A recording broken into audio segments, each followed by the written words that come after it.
Welcome to the L&D Blueprint, where we provide the building blocks to great customer service, learning engagement, and development. Join us as we discuss our growth blueprint.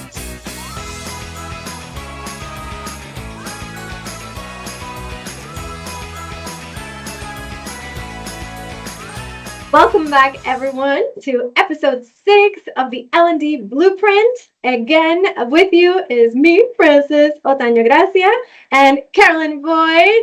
We have a special guest for you today, Josh Price. I'll tell you more about him. But welcome to our latest episode of Leading and Coaching Success, where we'll talk about building and maintaining relationships, tailoring recognition, and modeling the behavior and guiding professional growth. And so for that, we brought in someone who knows a lot about coaching, a lot about leading, and who is also very successful. And again, that is Josh Price. Josh, tell us, why did we bring you in today? Well, first of all, that's the best opening that I've ever gotten, so thank you for that. But no, I'm excited to join the podcast and be able to talk about something that I'm really passionate about, which is coaching and development. It's been a big part of, obviously, my professional life here for the last 15, 20 years, but then also it's a big part of my personal life. Having a sports background, played baseball for about 20 years. So you're around a lot of actual, coaches in that setup, and started to kind of learn that was something I was passionate about. Didn't know that necessarily at that point my corporate career would take me down this path, but here I am, and excited to be able to pass along any knowledge or experience or insight I might have. Yes, and you've been with Intel how many years now? I actually just hit my 8-year mark a couple months ago. Congratulations! Congrats. I feel like I'm one of the grandpas of Intel. You are the oldest on our team, right? On the training team. I think that's right. I don't want to brag about that. The most seasoned, right? Seasoned, yes. We're glad to have you today. Let's dive into what we mean about coaching and why we're going to talk about coaching. So we like to think about Intel as a sports team, where our agents, our frontline employees, are the players on the field. And so to make us a championship winning team, we need to have a structure behind that team to support them. We've decided to divide our leadership styles here at Intel into those 4. So we have general manager, coaches, captains, and cheerleaders. And so the coaches for us, and I'm going to read you the definition that we've used. The coach is the idealist, believing in the power of mentorship, growth, and personal development. These leaders focus on helping others reach their potential, their full potential, through continuous feedback and support. They thrive on inspiring and guiding their teams towards success, fostering a culture of learning and innovation. I would say the qualities of an exceptional coach would be someone who empowers other people. Yeah, absolutely. And I think, extension of that is making sure that we set clear expectations. That's a huge part that I know we're going to talk probably a little bit later about communication. That really sets the tone for that. Providing ongoing coaching. It's not a sometimes thing, right? It is ongoing. That's how we help people reach their true potential, which is part of our definition. And I know what we're passionate about. And I think something that doesn't always get done, but I think we do a really good job here at Intel, recognizing achievement, right? And being specific and very targeted in that achievement. Those are, I think, very key components of coaching. I think we should break down these traits, right? And I'm thinking we begin with those qualities that help build connection between you and your teams, right? So in customer service, we tailor to our customers, right? We ask our agents, hey, when you're on the phone, where you're in front of your customer, make it about them. Listen carefully. Use those golden nuggets to create connection with your customers. Well, as leaders, we have to do the same with our team. I know some out there may be wondering or saying, okay, this is great, We know that we want to try to get to know our folks, but there's a lot to it. And I always say there really isn't. Part of my background is I did sales for a little while before coming to Intel. And one of the things that you did is you're making your sales calls, you're taking notes, right, about the gatekeeper or about the decision maker. And all you're doing is you're opening up Outlook or OneNote, whatever tool that you're comfortable with.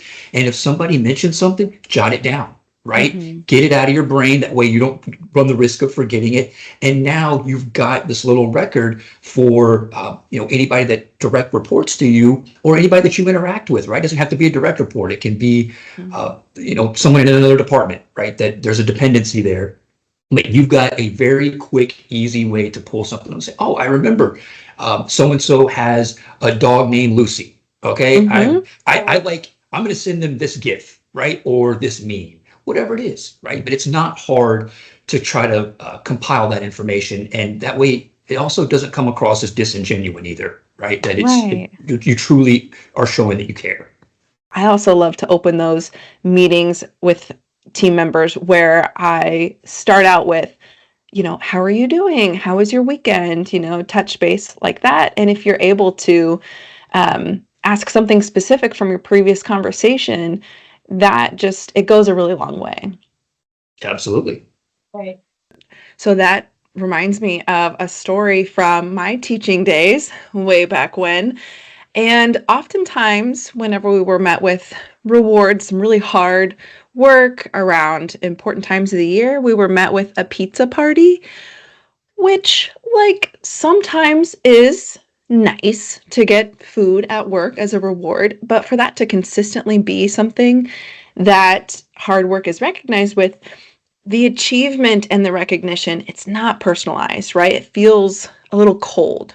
So some of the ways that we have added in that warmth to the recognition and getting to know other people is through, for example, whenever I used to work with a team member who they went through this amazing training, and throughout the training, I learned little bits about them. I learned that they loved Coca-Cola, right? I learned that they loved Swedish Fish and Skittles, right? So taking the time to get to know those things, make notes, and then put that into a gift care package to say, hey, congratulations, you made it through this training. You did such a wonderful job. Something that feels more personalized and that you took the time and you actually got to know them too. No, I absolutely agree, Carolyn. One of the things that I love to do whenever we bring new team members on, whether it's a class, right, or fellow leaders, getting to know what their why is, right? What is truly important to them? Why are they doing what they're doing?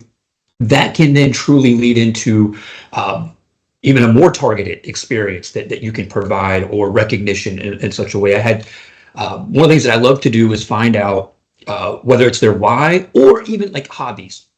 Find out what those are, make a note of them, and then once it's time to recognize, maybe it's a specific gift card to a particular retailer or merchant that ties back to their passion or their why. It's something they can use, and then when you deliver it, not only are you recognizing them for the particular achievement they had here at work, you're also showing that you care, and you're tying it back into something that's also personal, since we know we can't separate those two.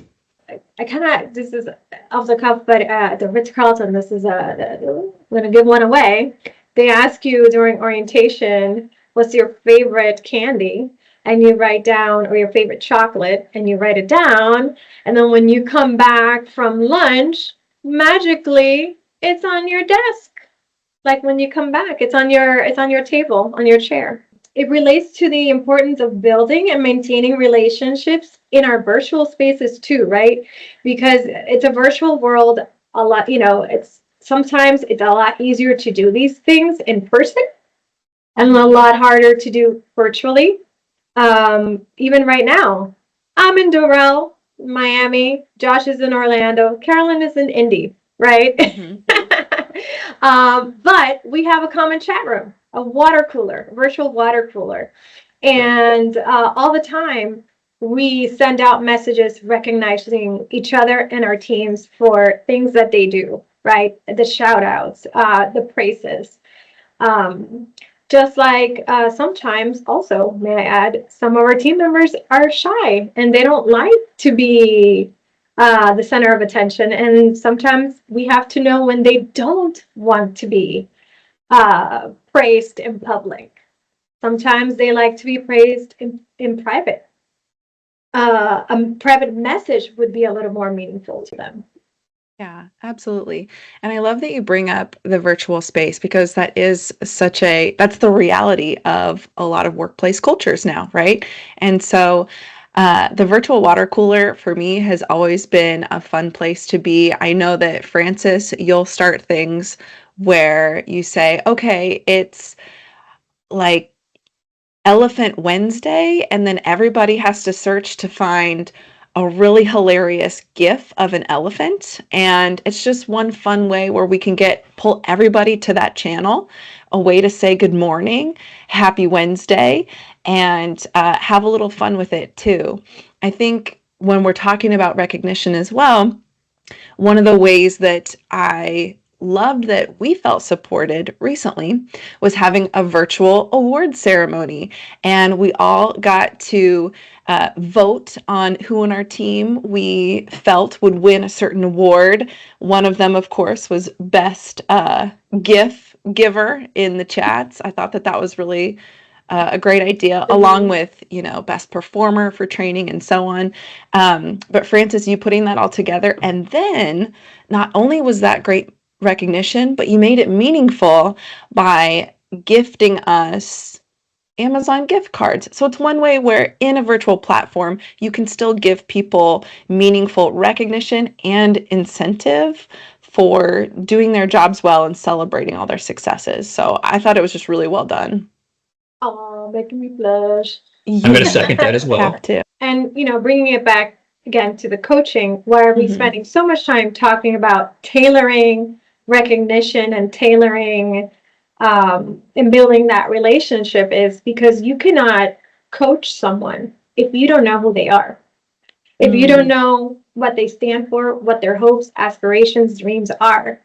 Even if they're just, part of, agents on your team, frontline employees, they want to do something. They want to go somewhere, right? They are aspired to something, even if being the best they can be in this role, so that they can be then later on move on, right?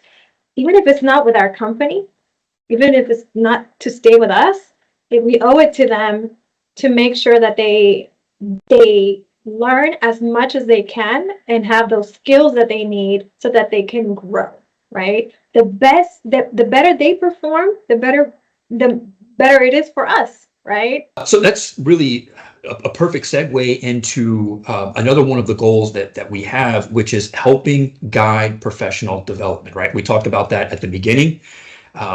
Growth opportunities are important. Everyone's going to be a little bit different. It's important that we get to know what their ultimate career goals are, because some folks don't ever want to become a leader. They want to do something else. Francis, you mentioned that maybe their growth opportunity isn't at Intel or the current organization that they're with. Maybe they're trying to build their own business or take a hobby and turn it into a business on the side. I actually, several years ago, I had a young lady that was in one of my training classes. And as part of what we did in the beginning is I would have that exercise of what's your why? And we did it privately, because some people don't want to share that. And her why was that she said, I took this job to try to save up because I want to start a mobile nail salon in the Orlando area. And my first thought was, that's really unique. You've taken something that's very common, a nail salon, and now you want to do something unique with that. So I said, okay, then what we're going to do is everything that you do here, we're going to try to tie it back to your goal to achieve that. So what we would do is we would have check-ins every couple of weeks. I would see her on the production floor, or we'd be in the break room and say, all right, where are we at? How much do we have saved for this nail salon? Or what did we just knock out? And I'll never forget, her last day, I was in a training class. I was training a new group of individuals, and she comes barging into my training class, which normally I would frown upon. And she came and just gave me this big hug. And she's like, I'm leaving. And she's just ecstatic, right? I'm like, oh, this is not necessarily the kind of picture that I want to create for people. Like, why is she so happy to be leaving? And then she said, do you know what today is? I said, no, I actually don't. She said, today I just put the last payment down on my truck. I've got everything ready to go.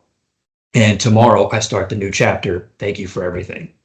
Mm. And you want to talk about, a great feeling?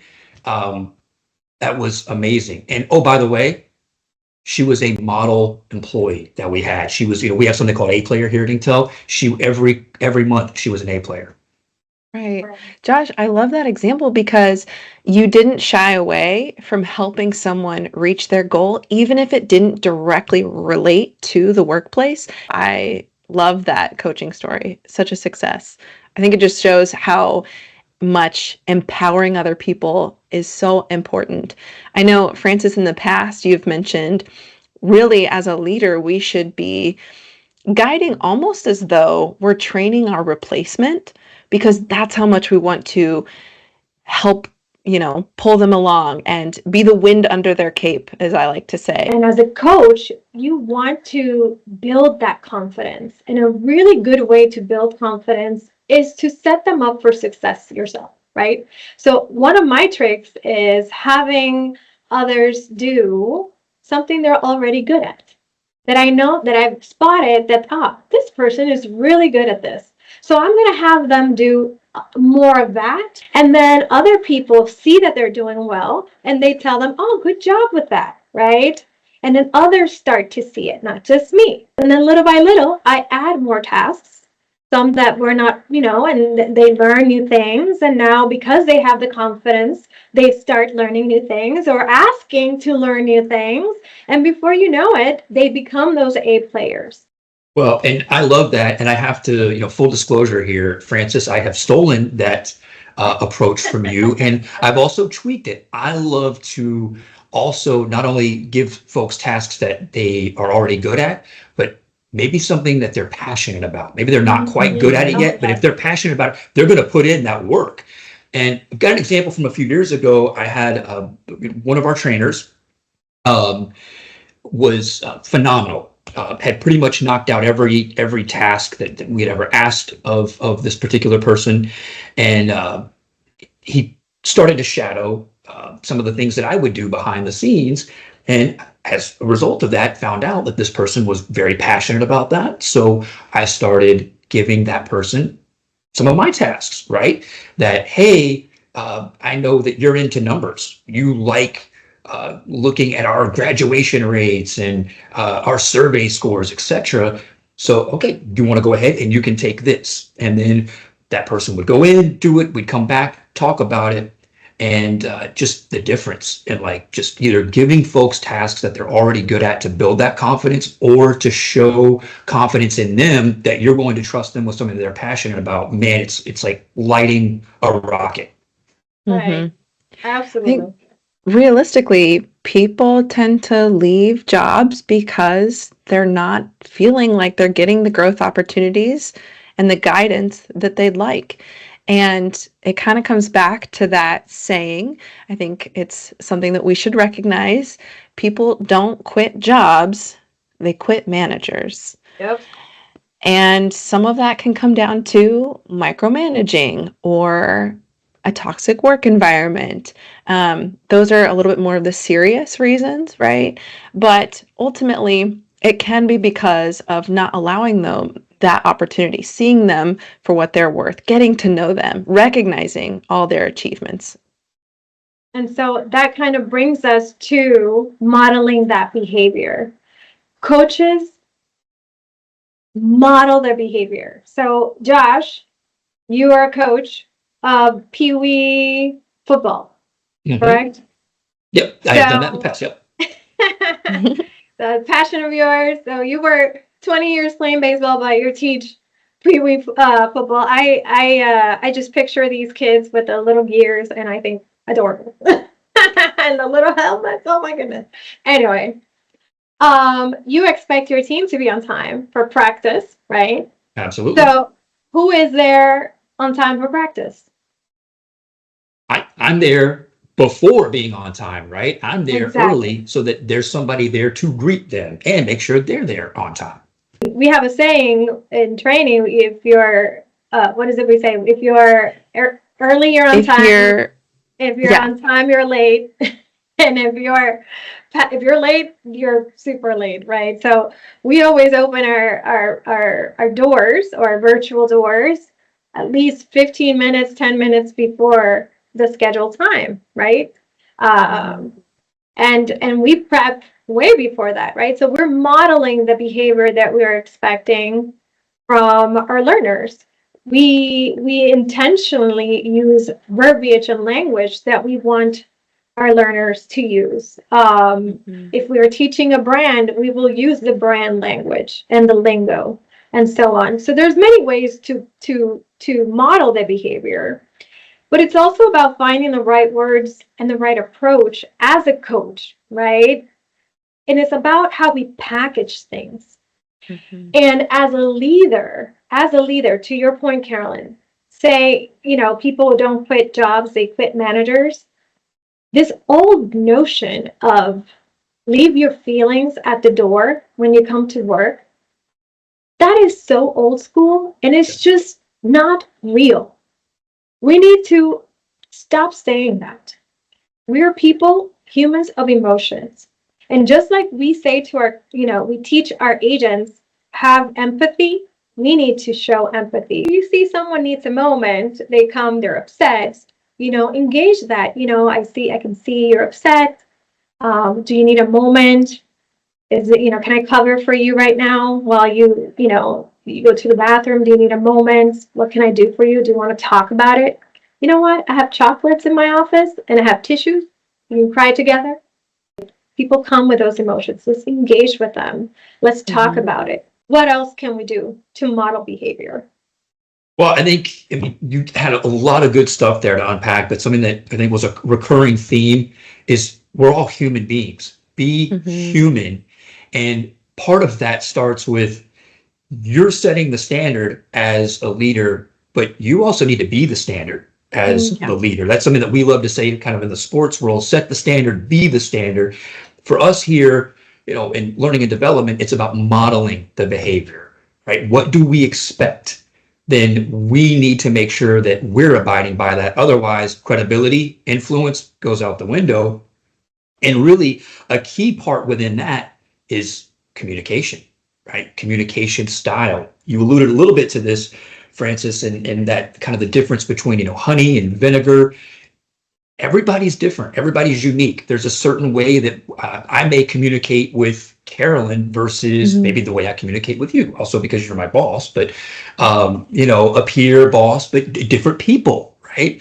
Um, that also ties back to what we've been really talking about throughout the whole podcast of getting to know our people. Mhm. We aren't able to do any of this if we don't have a good pulse on who they are as human beings. I think that really sets us up with the end of our conversation today. So, to recap, in order to be these exceptional coaches, people who lead with the heart and empathy, we have to get to know our team members, right? And in getting to know those team members, make sure to set ourselves up for success and those relationships by taking diligent notes, keeping that somewhere, and then building off of that, right? That's also how we make recognition meaningful, not only often, but meaningful. And then, we want to make sure that we are modeling the behavior, we're walking the walk, talking the talk. All of this can help us in making sure that we are also building people's professional growth, getting to know their why, and understanding how we can best reach them so that we can coach them to be above and beyond. Because people love to work with a workplace where they recognize all those things about them, that they are a very holistic human being. And so a coach speaks to that whole person. I love that. I think all leadership styles have a place. But definitely, and all of us, we tend to have tendencies with all leadership styles. But I invite everybody to be a coach, to really, like Carolyn say, do all those things, because they create a lasting impact, not just, with that person now, but with that person as they move on with their lives. And I think, at least for me, that's what I love to do, impact someone's life for the better, not just now, but for the long term. So I hope you all love this episode. Thank you so much to Josh for joining us and giving us his coaching tidbits and expertise. Thank you for being with us. Thanks for having me. Yeah, this is like a year in the making. Yeah, really. And last but not least, thank you for allowing us to be a part of your growth blueprint.